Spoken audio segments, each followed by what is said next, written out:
हरे Krishna. Shrimad Bhagavatam canto 1 chapter 1 श्लोक number 15। यत्पादसंश्रयः सूत मुनयः प्रशमायनः सद्यः पुनन्त्युपस्पृष्टः स्वर्धुन्यापोऽनुसेवया।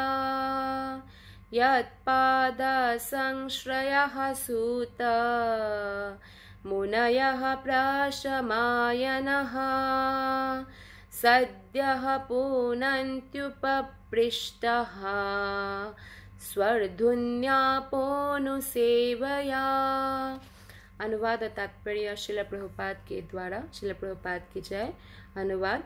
हे सूत, जिन महान ऋषियों ने भगवान के चरण कमलों की शरण ग्रहण कर ली है, वे अपने संपर्क में आने वालों को तुरंत पवित्र कर देते हैं, जबकि गंगा जल दीर्घकाल तक उपयोग करने के बाद ही पवित्र कर पाता है।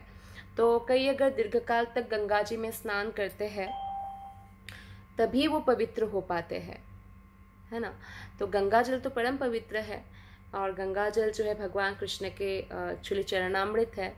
जब ब्रह्मा जी भगवान वामन देव का अपने कमंडलों की पानी से चरण पखारते हैं तो गंगा बहने लगती है। फिर तो गंगा जी तो परम पवित्र है, नो डाउट, लेकिन फिर भी कोई अगर लंबे समय तक गंगा में स्नान करे तभी वो पवित्र हो पाते हैं। लेकिन एक भक्त जो होते हैं, तुरंत भक्तों के संग से हम तुरंत पवित्र हो सकते हैं। तो भगवान के चरण कमल जिन महान व्यक्तियों ने, ऋषियों ने भगवान के चरण कमलों की शरण ग्रहण कर ली है, उनके संपर्क में कोई भी आते हैं तो वो पवित्र हो जाते हैं। भक्त का इतनी महानता है कृष्ण की कृपा से। भक्तों के दर्शन से हम पवित्र हो जाते हैं। इसलिए वैष्णव भजन में कहा गया है, गंगारापरसहते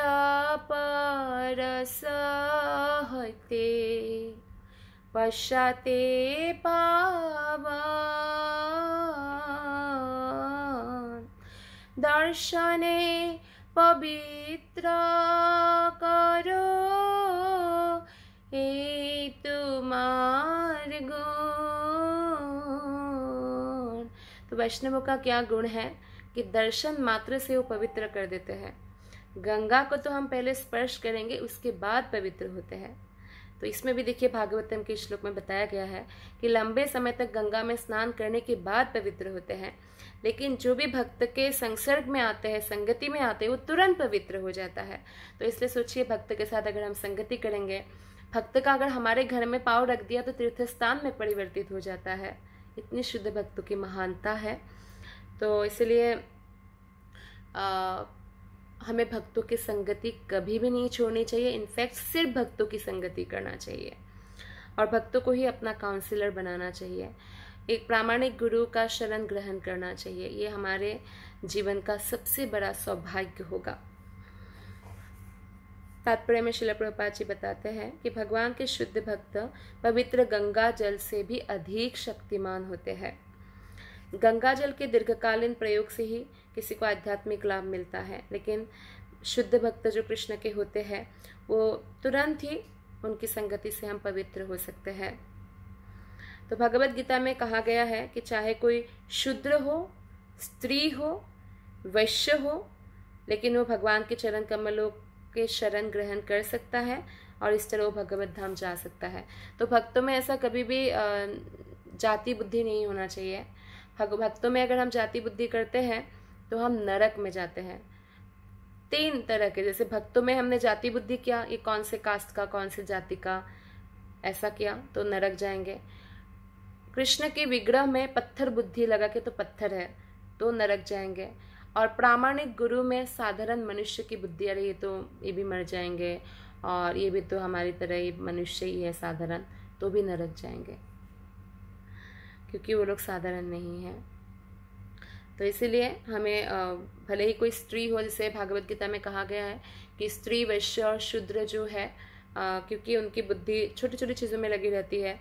जैसे स्त्रियों का लगी रहती है अलंकार, वस्त्र, गिफ्ट्स, ये वो सांसारिक छोटी छोटी बातों में, तो वो भक्ति में उतना फिर प्रगति नहीं कर पाते, इन चीज़ों में ज़्यादा आसक्त होते हैं। तो पर उन दिव्य स्त्रियों की बात अलग है जो कृष्ण की सेवा में लगी हुई है। जैसे एक बार श्रील प्रभुपाद से यमुना माता जी ने पूछा कि क्या स्त्रियाँ, तो शास्त्रों के अनुसार स्त्रियों को तो कम बुद्धिमान बताया गया है ना श्रील प्रभुपाद।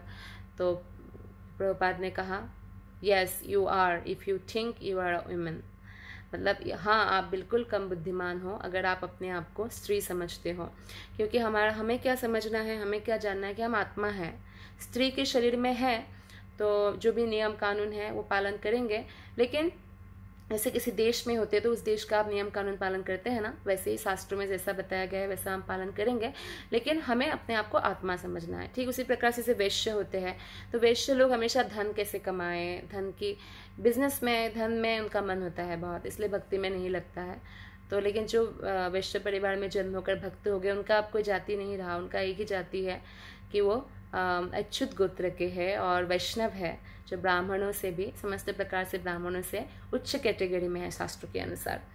तो कोई भी भगवत धाम जा सकते हैं, भले ही वो कोई भी हो। तो भगवान के चरण कमलों में शरण ग्रहण करने का क्या अर्थ है कि हमें शुद्ध भक्तों के शरण ग्रहण करना होगा। ये नहीं कि बस कृष्ण का ही हम करेंगे, भक्तों से कोई वो नहीं।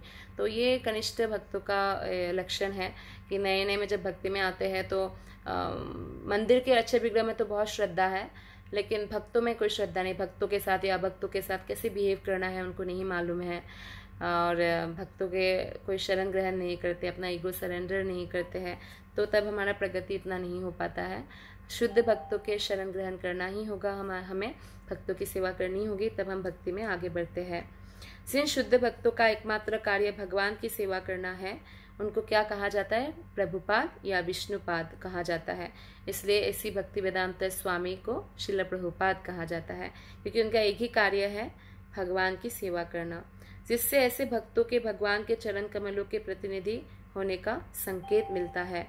अतः जो भी व्यक्ति शुद्ध भक्त को अपना गुरु मानकर उसके चरण कमलों की शरण ग्रहण करता है, वो तुरंत शुद्ध हो जाता है। इसलिए प्रामाणिक गुरु का शरण ग्रहण करने वाला व्यक्ति शुद्ध हो जाता है।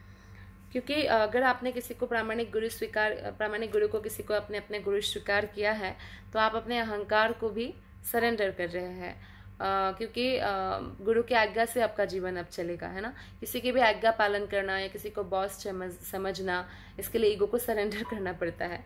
तो इससे भगवान अत्यंत प्रसन्न होते हैं, और भगवान भी उन्हीं को भक्त मानते हैं जो उनके भक्त के भक्त हो। भगवान उनको भक्त नहीं मानते हैं जो उनके प्रत्यक्ष भक्त है। ये बात भगवान ने आदि पुराण में अर्जुन से कहते हैं कि वो मेरे भक्त नहीं है जो मेरे प्रत्यक्ष भक्त है, मेरे भक्त तो वही है जो मेरे भक्तों के भक्त है। इसलिए हमें एक शुद्ध भक्त को प्रामाणिक गुरु के रूप में स्वीकार करना ही चाहिए।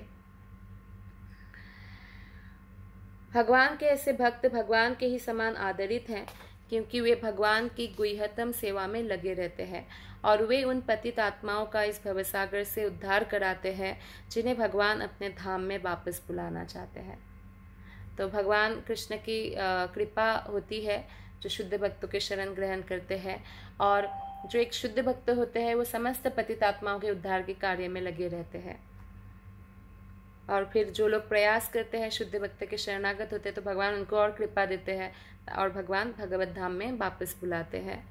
शास्त्रों के अनुसार ऐसे शुद्ध भक्तों को जो उप भगवान कहा जाता है, शुद्ध भक्तों का निष्कपट शिष्य अपने गुरु को भगवान के तुल्य मानता है। जो गुरु है वो अपने आप को क्या समझेंगे? मैं तो सबके दास हूँ, मैं तो कृष्ण के दास हूँ, तो मेरा सेवा है कि कृष्ण की प्रसन्नता के लिए मैं सबकी सेवा करूँ, सबको कृष्ण भक्ति दूँ। अपने आप को वो भगवान के दासों का भी दास समझते हैं। ये गुरु का जो है भाव होता है। लेकिन एक शिष्य को अपने गुरु को कृष्ण ही मानना चाहिए, प्रामाणिक गुरु को, किसी को भी नहीं। तो यही शुद्ध भक्ति मार्ग है। इसलिए गुरु को उप प्रभु या उप भगवान कहा गया है। धन्यवाद। हरे कृष्णा। तो ये था 15वां श्लोक। अब हम पढ़ने जा रहे हैं 16वां श्लोक। को वा भागवतस्तस्य पुण्यश्लोकेऽङ्ग्यकर्मणः शुद्धिकामो न शृणुयात् यशः कलिमलापहम् को वा भगवतस्तस्य पुण्यश्लोकेऽङ्गकर्मणः शुद्धिकामो न शृणुयात् यशः कलिमलापहम्। अनुवाद और तात्पर्य श्रील प्रभुपाद के द्वारा। श्रील प्रभुपाद की जय। अनुवाद। इस कलह प्रधान युग के पापों से उद्धार पाने का इच्छुक ऐसा कौन व्यक्ति है जो भगवान के पुण्य यशों को नहीं सुनना चाहेगा। तो जो भी इस कलयुग से और अपने पापों से उद्धार पाना चाहते हैं तो हर एक व्यक्ति कृष्ण के जो पुण्य यश है इसका श्रवण करना चाहेगा, क्योंकि श्रवण करने से ही हमारा हृदय शुद्ध होता है और हम भगवत धाम जाने के लायक बनते हैं। तात्पर्य में श्रील प्रभुपाद बताते हैं कि कलियुग अपने कलह प्रधान गुणों के कारण अत्यंत निकृष्ट युग है। यह पाप आचारों से इस प्रकार परिपूर्ण है कि थोड़ी सी नासमझी से बड़ी भारी लड़ाई हो जाती है। तो जो भगवत भक्ति में लगे हैं, जिन्हें आत्मश्लाघा की कोई इच्छा नहीं है और जो कर्मों के फल तथा शुष्क ज्ञान से मुक्त है, वही इस जटिल युग के बंधन से छूट सकते हैं। यानी इस कलयुग में पाप ही पाप है, पाप आचार ही है, आसपास के लोग भी पाप करते हैं और फिर पाप करने के लिए ही प्रेरित किया जाता है। तो बुद्धिमान व्यक्ति इसलिए इन पाप पूर्ण जो युग है इससे निकलने के लिए, बंधनों से निकलने के लिए भगवान के यश का, भगवान की लीलाओं का, गुणों का श्रवण करते हैं। और ऐसा व्यक्ति जो भगवान के निराकार ब्रह्म ज्योति में नहीं मिलना चाहता तो और शुष्क ज्ञान से मुक्त है, काल्पनिक कोई भी ज्ञान से, तो वो बंधन से छूट सकते हैं। जनता के नेता शांति तथा मैत्री से रहने के लिए उत्सुक तो है, किंतु उन्हें भगवान की महिमा के श्रवण की सरल विधि के बारे में कुछ पता नहीं है। इसके विपरीत ऐसे नेता भगवत महिमा के प्रचार की विरोधी है। यानी बहुत सारे समाज में ऐसे नेताएं हैं जो नास्तिक है और उनको शास्त्र मूर्ख कहते हैं, क्योंकि वो शांति और मैत्री तो चाहते हैं लेकिन ये नहीं पता है कि हम सभी आत्माएं हैं, शरीर धारण किया हुआ है। जैसे एक ही पार्टी में बहुत सारे लोग अलग अलग ड्रेस पहनते हैं, मनुष्य ही है सब लोग, है ना। तो इस प्रकार से ये अगर हमें विश्व शांति चाहिए तो सभी के अंदर ईश्वर प्रेम को जागृत करना होगा।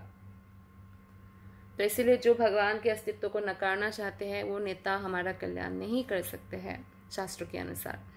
तो धर्मनिरपेक्ष राज्य के नाम पर ऐसे नेता प्रतिवर्ष नई नई योजनाएं बनाते हैं सेकुलरिज्म के नाम पर, किंतु भगवान की प्रकृति की दुर्लंघ्य जटिलताओं के कारण उन्नति की ये सारी योजनाएं निरंतर विफल होती रहती है। उनके पास ये देख पाने की दृष्टि नहीं है कि शांति तथा मैत्री के जो सारे प्रयास विफल हो जाते हैं। अगर आप ईश्वर प्रेम जागृत करने के लिए प्रयास नहीं करेंगे तो शांति मैत्री संभव नहीं है।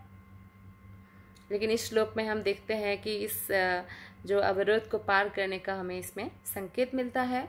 यदि हम वास्तविक शांति चाहते हैं तो हमें भगवान कृष्ण को समझने का मार्ग खोल देना चाहिए। भगवत गीता, भागवतम का स्टडी हर स्कूल, कॉलेज, यूनिवर्सिटीज़ में होना चाहिए और श्रवण करेंगे जितना हम लोग उतना हमारे सामने मार्ग खुलता जाएगा। और कृष्ण की महिमामय कार्यों के लिए हमें कृष्ण का यशोगान करना चाहिए, जैसा कि श्रीमद् भागवतम में हुआ है। धन्यवाद। हरे कृष्ण।